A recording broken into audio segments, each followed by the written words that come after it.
I knew Ivan obviously personally from working with him in Jim Crockett Promotions, and when he was shepherding the Russian contingent of his nephew Nikita and Crusher Khrushchev. But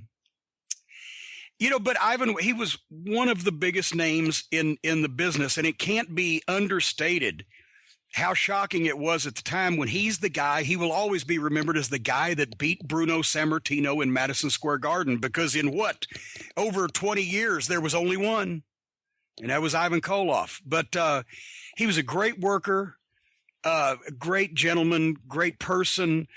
I think I told a story the first time I saw him, and we for the younger people who have videotape and YouTube now, and you can watch stuff on your phones, you didn't know what it was like in the early 70s when you read the wrestling magazines, so you knew who all these stars were, but there was no video. So unless they came to your territory, you never got to see them wrestle. And for whatever reason, in 1975, the card at the Louisville Gardens, an underneath match just out of nowhere, was Ivan Koloff versus Norvell Austin.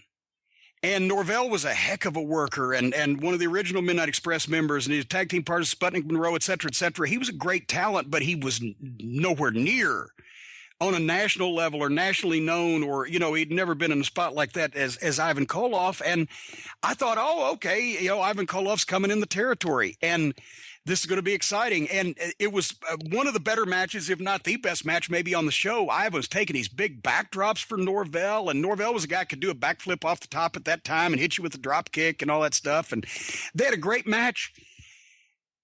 And Ivan Koloff never appeared in Louisville again for the Memphis promotion, and never came into the Memphis territory. I don't know if he was on vacation. I never thought to ask him. All those years I was sitting in the locker room with him, I never thought to ask him, why did you just show up in Louisville for no reason? But, when Crockett Promotions sold out to TBS, he was already in his mid-40s and he had bad ankles, and that's when he kind of semi-retired. He did some independence around the Carolinas because he lived in Charlotte and still to this day had stayed there.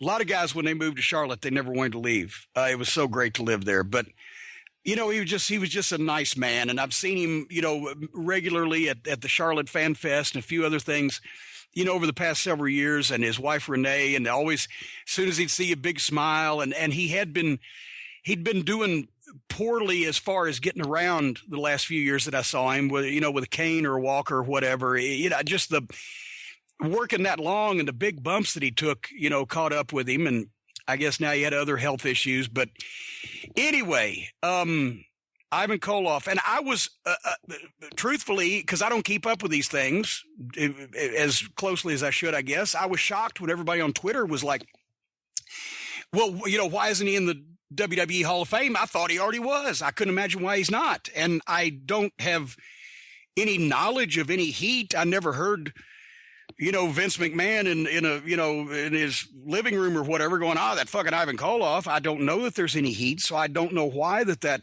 would be. And I would imagine that will be rectified at this point, but it would have been nice, while he was still around. But,